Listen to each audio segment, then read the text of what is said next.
This is the future.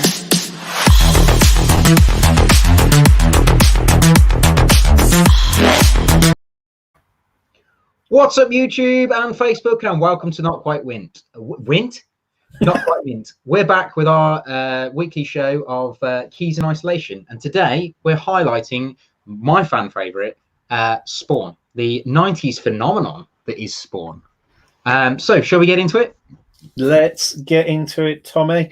So Spawn, quite looking forward to this one. I know when we've been speaking about it for a couple of weeks, haven't we? So yeah, man. Yeah, it's a good one. It's sort of it's a character I'm quite excited about, sort of like, you know, sort of developing a bit of a collection with as well. So yeah, it's some good stuff. Obviously, if you are new to our channel, obviously make sure that you click down below and subscribe. Next to the subscribe button, there's a little dingly bell. If you obviously press on that bell, you won't miss any of our future videos or live streams. Obviously, we are live streaming twice weekly at the moment with all the whole lockdown isolation and all that. But hopefully, fairly soon, we will have a grand reunion, Tom. Oh yeah, with a few beers, hopefully. With a few beers, definitely. But yeah, so hopefully we're getting close to that. But for now, we're doing this. Also, make sure that you do obviously give us that thumbs up down below, because that obviously does just obviously send all the right signals through that we're making decent content. And we are running a giveaway, aren't we, Tom? So we are indeed. I actually have it with me this week. Very good. I still don't have the additional comics, but effectively it's an NQN crate. Consists of there's 10 comics in total, 2 of which are picks of their new comics that were our picks of the month for, I think, February. And obviously we've got this very special original hand-drawn sketch cover from Tom. Well, happy days. So all of that, it's all obviously free to take part. All you need to do is in the actual comments, not necessarily in the live chat if you are watching live now, but in the comments of the video, just put hashtag NQM giveaway, and that will be absolutely fantastic. We'll have you entered. There were a lot of people who entered during March before we went into lockdown, when we put a stop on the giveaway. All those people will be re-entered, or effectively are already entered, but we just wanted everything to sort out in with all this random craziness that's been going on. But we're here to talk about Spawn and his keys, aren't we? So yes. So do you want to kick us off? Because we always cover the most expensive and first appearance, don't we? So we do. Hello, Richard Nash. Richard joining us again. Right. So Spawn issue 1. I actually have this one. Yeah. Happy days. So Spawn was created by Todd McFarlane. He wrote and illustrated the first issue, and it came out in 1992, believe it or not, just after he finished his run on Amazing Spider-Man, because he didn't leave Marvel in a very good way.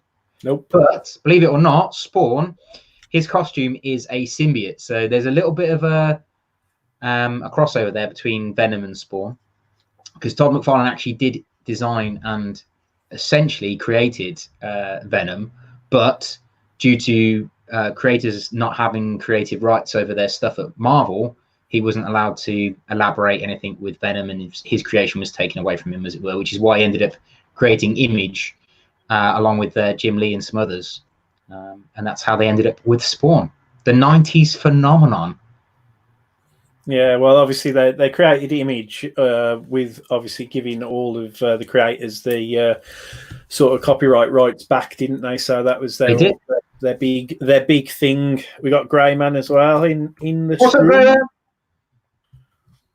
Yeah, I was watching some of Greyman's videos. He was reading some Jimmy Olsen comics and all sorts of fun goodness, I think, all over last week and everything. But yeah, always enlightening. Well, yeah. So Spawn number 1, obviously, there's quite a few. I'm right in saying there's quite a few first appearances in Spawn number 1, isn't there? I think I've got it on my phone as well. But yeah, there was obviously like Spawn. 1 second, and yeah, so Salmon Twitch, and it's the sort of like the underling demon, and he's got a weird name, Malbolgia. Malbolgia. Yeah, so it's like like Salmon Twitch, Spawn, and Malbolgia, and there's also a pin-up of Pit in the middle. I like that actually. When I was reading some of these sort of Spawn issues on my lunch today, and was that like a standard thing with all Spawns that they had like a sensation? Yeah, like a pin-up. Spread. Yeah. It's good. I mean, value-wise, it was a very massively produced book, wasn't it, Spawn? I mean, I'm actually finding it quite hard to get a #1 for myself, but I can't find a mint condition one for any less than about £50 at the moment. But it's about right. Yeah, I mean, I was having a look earlier, and there has been a raw sale in the last couple of weeks, which was $25. But averages is about 50 to 60. But then a CGC 98 is only $100. Yeah, no, it's as I say, they don't weigh up, do they? By the time you've bought your raw book and then paid your slabbing cost, you've got to get a 9.8 for it to be worth your time. You might as well probably just buy a 9.8 and not take the risk. But yeah, something to say. It's definitely something I think I'd like to add. I just feel that this will be in many years to come. I feel like Spawn's going to be like sort of like generations, like Amazing Spider-Man almost.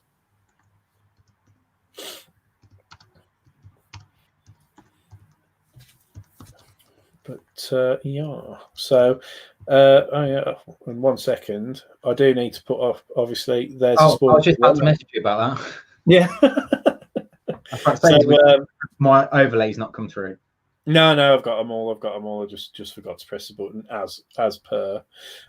So yeah, Spawn #1, first appearance, and all the rest of it. So the next one up. Now, he originally drew this back when he was 16 years old.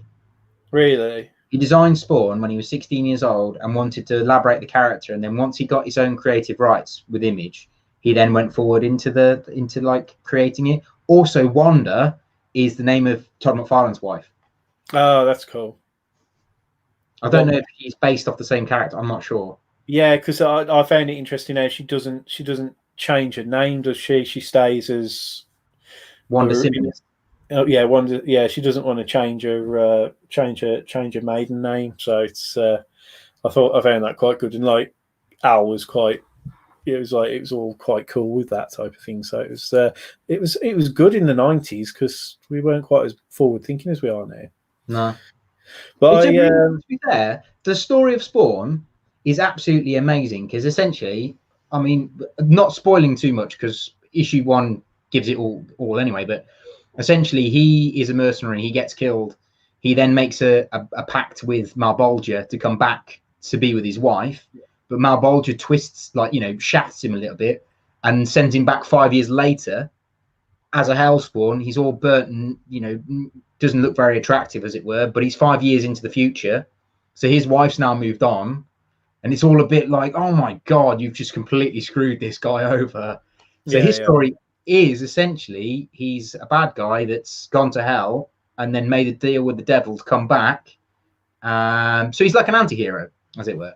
Yeah, he's a massive anti-hero. I mean, hangs out with homeless people and all that kind of stuff. There was, I think, in one of the issues I read today, it was, I think one of the sort of hobo trampy people like try on like the Spawn mask, and it tried to like kill him, and I was like, like that whole like symbiote separate kind of entity type of thing. It's like got past issue 11 yet.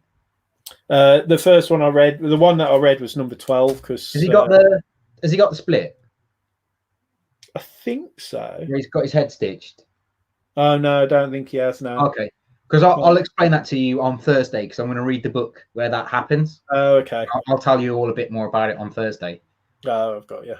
But moving on to, I mean, it's along the same theme really, because the most expensive Spawn book out there, whilst there's a couple that are relatively close when they're graded by a fair old bit, this is a reprint of Spawn #1.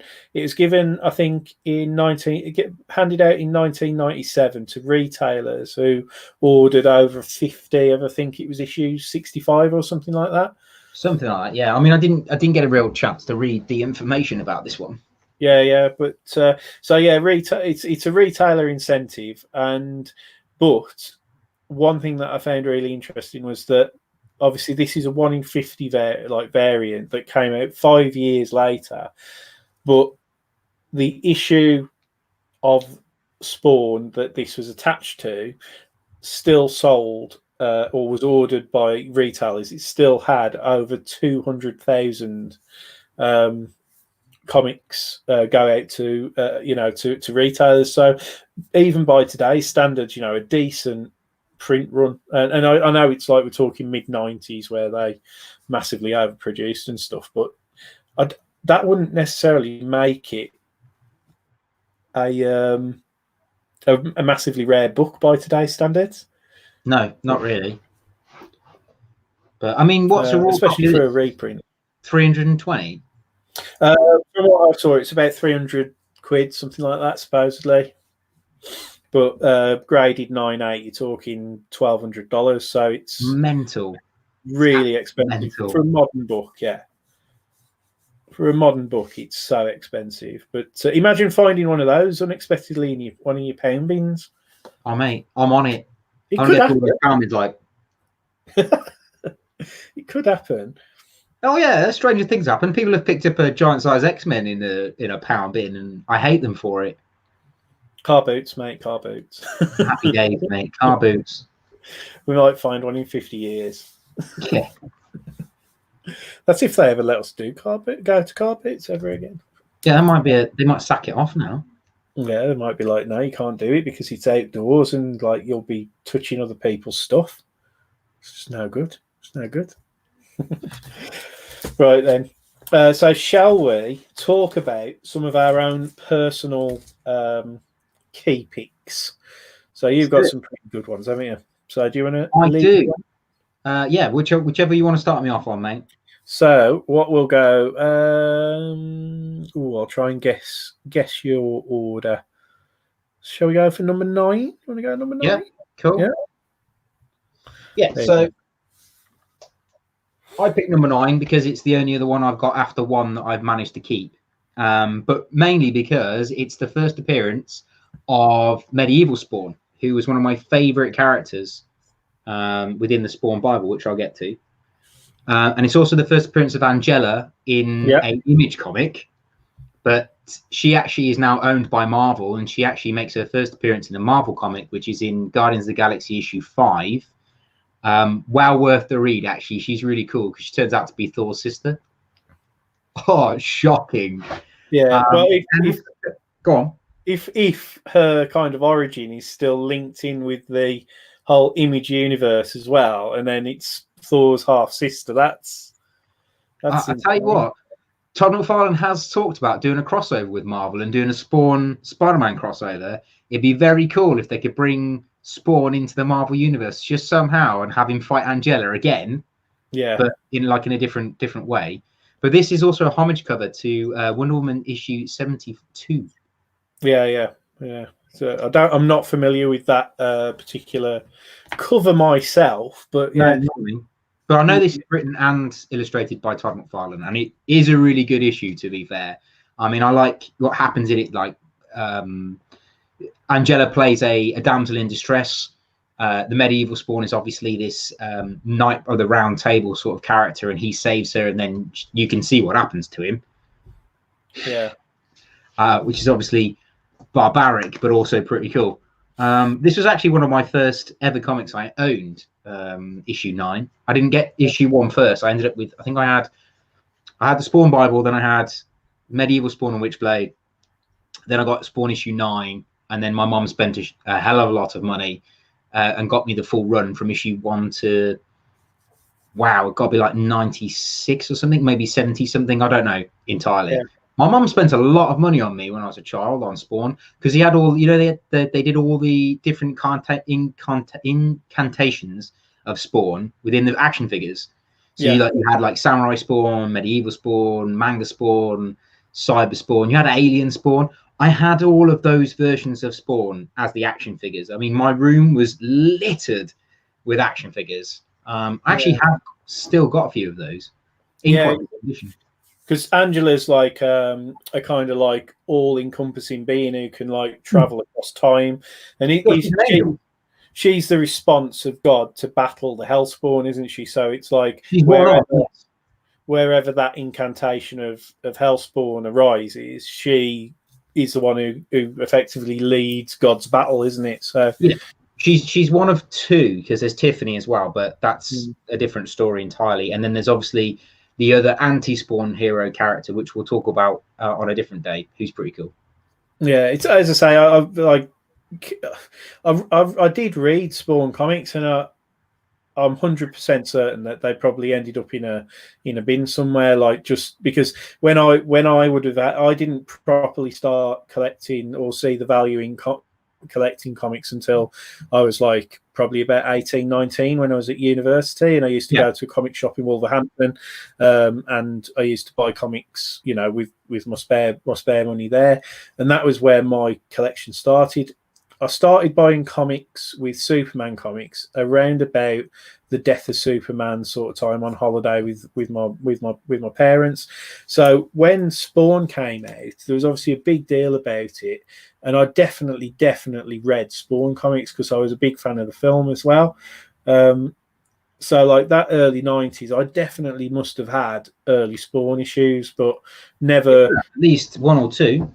Yeah, never collected them like religiously, so they've ended up in some kind of scrap heap somewhere, unfortunately. And I feel really bad for that now, because I just didn't. Like I said, I had the full run, but I sold mine to reinvest into an art piece, and not that I regret it, but now I'm rereading it, and like we've discussed, we're going to read one collection together per week, as it were, to talk about, because it's kind of our generation's Spider-Man, if you like, Spawn. Yeah, well, that's what I'm saying. Yeah, I mean, I wish I had the raw issues now, so I could read them rather than the collections issues. But never mind. Yeah. I forgot that in this issue 9 is also the first appearance of Cagliostro, who is who actually turns out to be a Hellspawn, and he's helping Spawn learn how to use his abilities.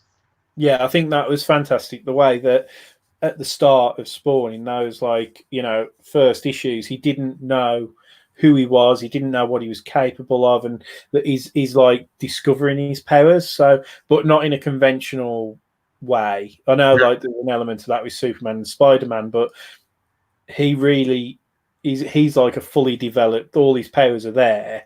Yeah. But he has no idea what he's capable of. I read an article, this has got to be like a few years ago, about Todd McFarlane, that he's already written the end to Spawn. He knows how the whole series is going to end.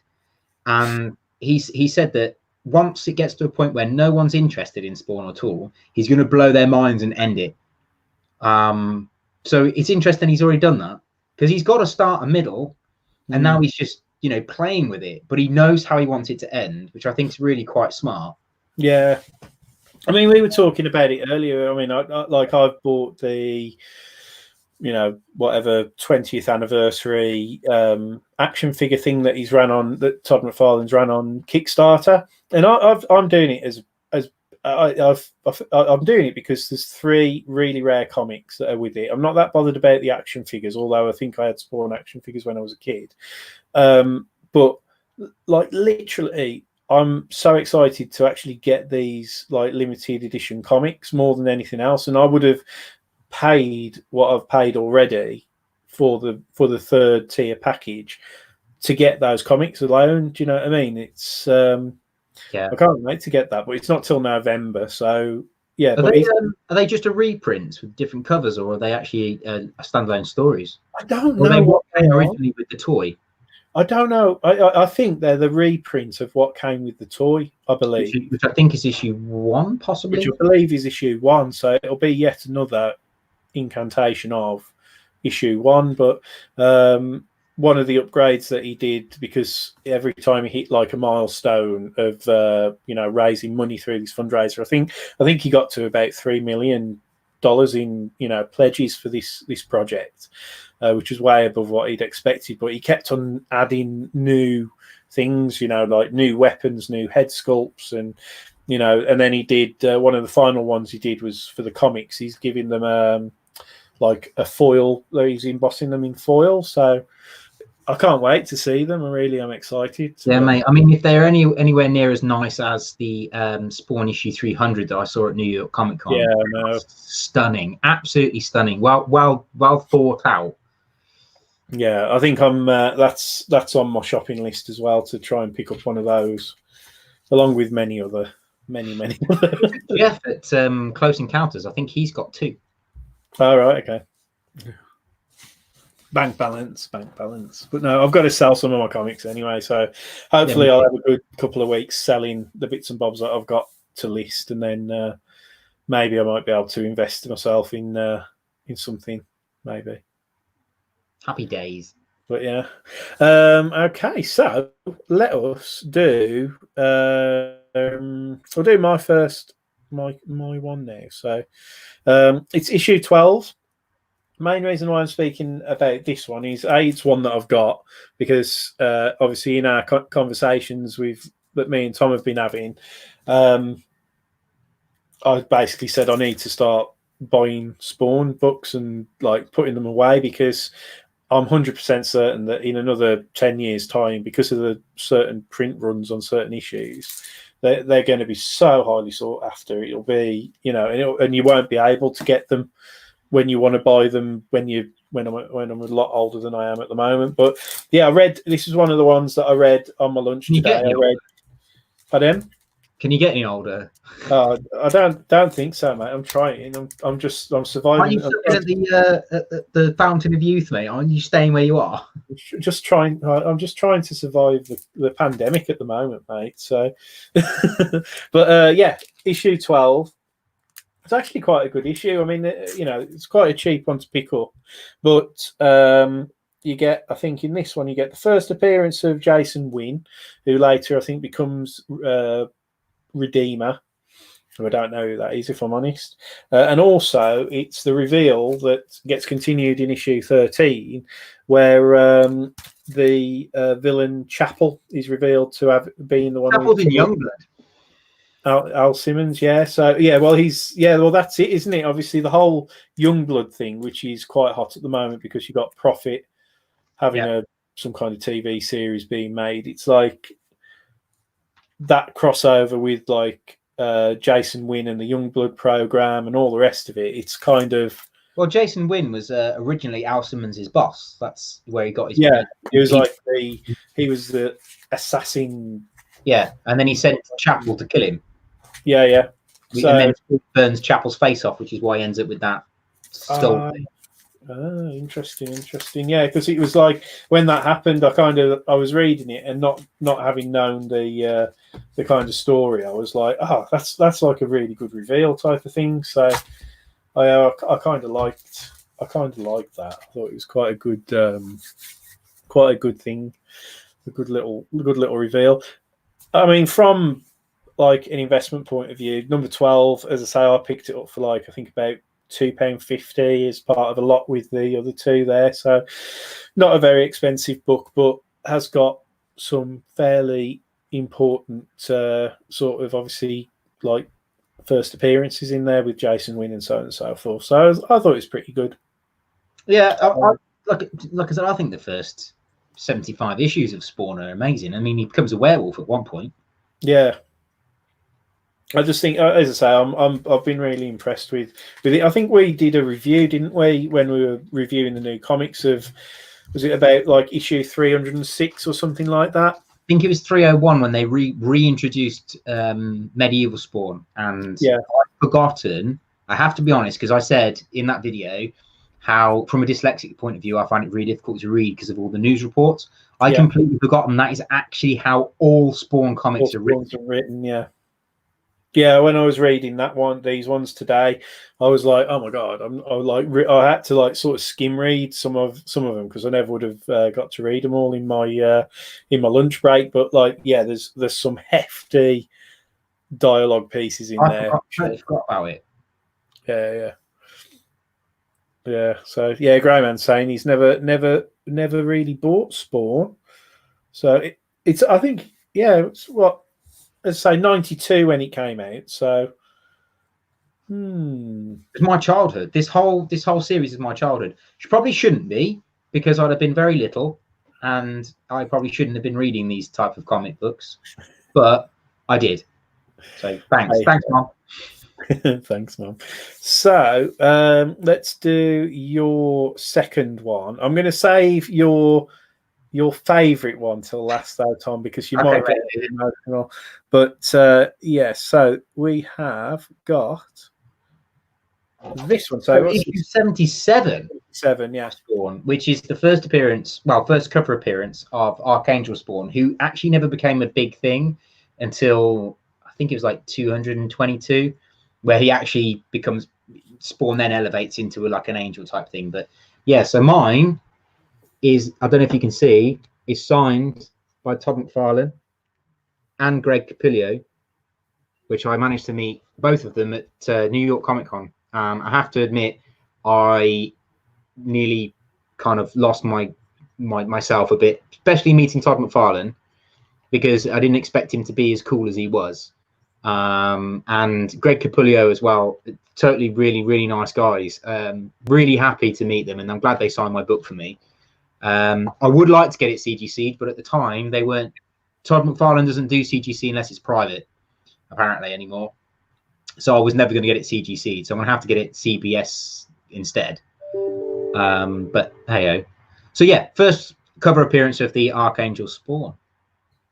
There you go. I actually owned the action figure to this and the poster. Again, thanks very much, Mom. The action figure is like this big. It's like 12 inches.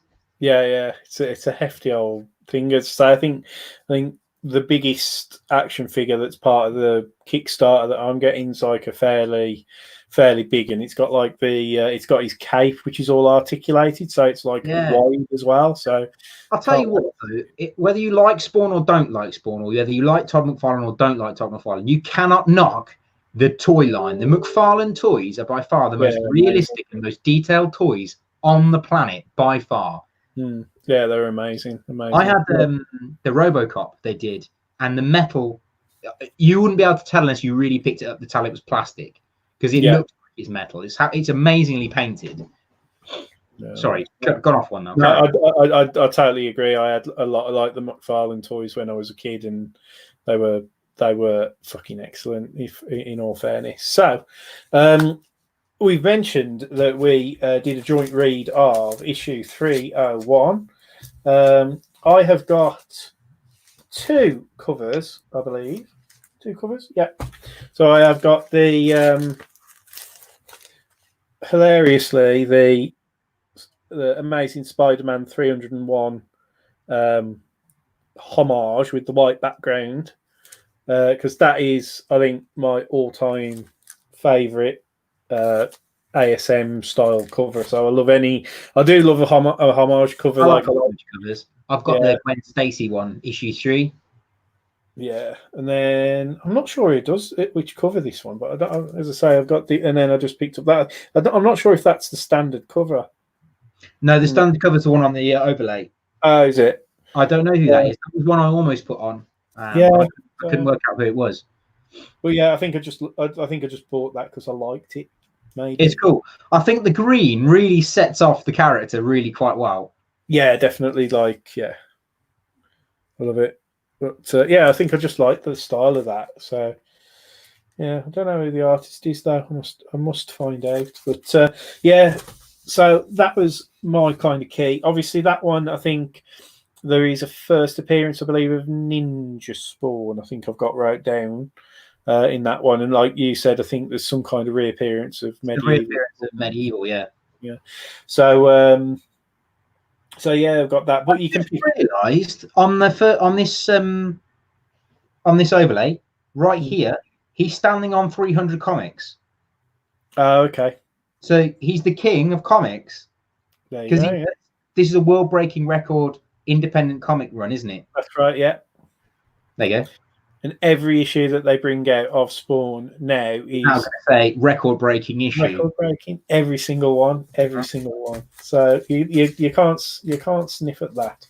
But I do obviously have 209 as well, which was the Road to 300, which they obviously pushed out. I do like the homage covers that he's done. They're basically the Spider-Man covers, but with Spawn. I think they're really cool. Yeah. So I totally agree. But yeah, those are my I will have an original Amazing Spider-Man 300 before Christmas. That's my main shopping thing at the moment. I want days, mate. I want my other one that I want is Spider-Man 50. Like the first appearance of Kingpin. I really want that cover as well. So but yeah, it'll be some horrible ratty cover though. I think I have a feeling. But yeah, that's my big aim. So Tom, are you ready for your third pick, mate? I am indeed. So here we go. So my third and final pick for Spawn is the Spawn Bible, which is a one-shot issue. It's a standalone thing. It's just basically a character bio book. So it's got little images in the book of each individual character, and then a little bit of a synopsis. Now, mine was given to me by a dear friend when I was at primary school, so I'd have been about 8, called Stephen Charchet, and he then started my entire obsession with comic books, because I had no comic books up to this point, only like dandies and bits and pieces that you'd get off your grandparents or your mum would buy you. Nothing like Spider-Man or anything like that. And then I got this, and my life completely changed. And my poor mum, after this, had to buy me anything and everything I set my eyes upon. So thanks very much, Mum. Not that I wasn't spoiled. It was just I used to kick off if I didn't get it. So basically, so you got your own way. Is that what you're saying? Yeah, Tom? But I mean, we never had a lot of things. But it was not. My mum was, she used to work very hard just to give me bits and pieces, and it shows very much with this book itself, because it is battered, it is creased, it's got none of the pages are missing, but they're all got rips on. They've all got bits. They've got little bits missing. The staples aren't in the right place. But that's all because my mum knew I loved this book so much. She has repaired it almost 1,000,000 times. It's got tape on the spine. It's got it doesn't even fit itself anymore. But it's because I took it apart, and this is what started my whole career in art myself. Because I took it apart, I rewrote my own stories and my pages, and I put it all back together with my own character bios, my own artwork. But then I turned around and was like, "Oh, Mum, I'd like to have it back the way it was," and my mum actually put it back together. So happy days to my mum. So this is actually the first comic book I ever owned. Ever. Still have it. With pride, mate. With pride. Right. It's really good. Yeah, Rich Williams just dropped in saying that looks shagged and a well-read comic. I think you've just explained it very well-read comic. That is probably the best way to describe it. It definitely is. I mean, if you sent it off to be graded, the pages don't even line up anymore because they've been stapled the wrong way, and then, I mean, who puts tape on the spine like that nowadays? But because I wanted it back to normal, my mum doctored it for me. I mean, what an absolute legend she is! What an absolute hero! Not all heroes wear capes. Not always. Same. Good man. But final comic we're going to talk about is again one that we've referred to quite a lot, and again it's the Spawn 300. So these keys that we selected this time, they're the ones that are kind of important to us. So because of the ones that I've shown, that's why I'm sort of trying to go back and obviously starting to build a bit of a collection. Sort of, obviously, I know Tom's got some bits and bobs as well. So it's a good one that we can both go hunting when we can go back to comic. Yeah, definitely. It'll be a nice one. But I got quite a few covers of this one. I got because is this the standard, the J Scott? No, this one that's on here is the standard. The J Scott Right, okay. was a rare one. I've got my J Scott, and I would have shown it, but it's at the back of the wardrobe in my J Scott crumble box that I've never touched since I've put it together. Yeah. So like I got my J Scott and Todd. Yeah, because I obviously got that one, and then I got the sketch variant of it, and then I got that, which is obviously the sketch of the standard cover, yeah.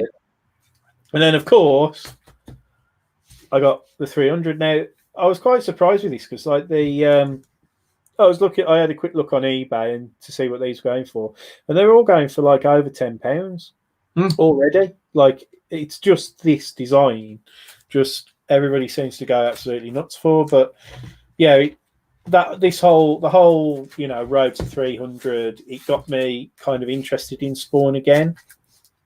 I think just now knowing how short like the print runs are sort of those, from about 100 into the 200s. There's like some of them have got less than 30,000 copies printed of them. So if you can pick those up for a reasonable cost, they're going to be, especially if they're a key. Well, there'll be a movie, definitely, and I bet you any money they'll do a TV series. Oh yeah, yeah. They were talking about Jamie Foxx, weren't they? Not that long ago. There is some kind of yeah. So there is a film a new film in development because I loved the original Spawn. Oh, the Michael J. White one. Yeah, well, it came out around about the same time as like the Crow films with Brandon Lee and stuff, and they were just the best films then. Because I think my mum and dad thought perverted the Violator was the clown. I thought he was great. That actually is why I'm frightened of clowns. Yeah, well, just twigged that actually is frightened of clowns. Yeah, well, he was played by John Leguizamo. Yeah. And he's not a big guy either, is he? And he's a very famous actor. Lots of films and stuff. But he made that film. I mean, he was hilarious. Oh, yeah. I mean, Michael J. White's incredible as Spawn, but the Clown and the Violator are by far the best bit because they just bring the comedy value to it. Yeah, I think they got the Violator right as well from like the comic books. I think because there is that like sort of dark humor and sort of like Sixth Sense of humor, isn't there? Like it's a grown-up comic book, isn't it? So it's I think the film I really shouldn't have been reading it at the age of 8, Mom, by the way, if you're watching. I love it. But yeah, so those are all my keys anyway. So I'm really enjoying Spawn, actively back to collecting it, actively back to reading it. Me and you are going to be reading it as an ongoing thing, aren't we? So yeah, I think not this week because I don't know if we've got time to do it, but maybe next Thursday we can talk about a collection of Volume 1, which I think is issue 1 to 8. Should be quite cool to read. Yeah, well, it's to say we'll set that goal, and I'll make sure that I'm up to date. Up to date with me reads. But I think if I've got something to focus on to read, I'm a lot better than just being able to choose anything, because that's my problem. I like reading, Spider-Man, X-Men. Obviously, I'm reading Fantastic Four at the moment. Now Spawn, I read, and Batman, and it's just like it gets a little bit much with life stuff, and I do have to go to work in the in-between bits as well. So hey ho. Now I was going back to work. Yeah. Are you going back soon though, aren't you, mate? So no, not anytime soon. No one said anything, mate. Oh, you're joking. Gutted, mate. Gutted. But we are, I think, all wrapped up with our comics, aren't we? So yeah, pretty much. I just want to mention one thing, and it's the reason I'm wearing this T-shirt. Is if you want more Spawn, go and get Mortal Kombat 11 because he's a downloadable character and he's amazing. Shameless. Literally ruining my life right now. Shameless plug for your favorite other pastime other than comics. Mate, my favorite video game of all time. Yeah, man, love it. But hashtag 31st in the country at one point. Now I'm like 300 millionth. Actually, no, I was 31st out of 100,000 people in Europe, actually. Oh, here we go. I don't know. Things have slipped. Things have slipped. This pandemic, mate. Terrible at it now. But yeah, so we're wrapping it up anyway, guys. So obviously, yeah, check us out and join in with this month's giveaway. Enter in the comments #NQN giveaway. If you have done it already, you're already entered. But other than that, obviously, make sure that you give us the thumbs up and are obviously subscribed. You can win, obviously, the hand sketched Thor that obviously Tom has wonderfully drawn for us there. That will come to you along with another 9 sort of comics that we have, and I will dig them out and I'll show you those next week, or maybe on Thursday. I'll dig them out and you can have a look at them. Otherwise, guys, obviously take care in these very strange times. But we will see you again on Thursday, where we will be doing. On Thursday, we're just catching up with little bits and pieces that we've had through the post and what we've been reading on Thursday. So same time on Thursday. I'll see you then. Yeah, and I'm going to say stay safe, stay at home, and look after each other. And see you. See you.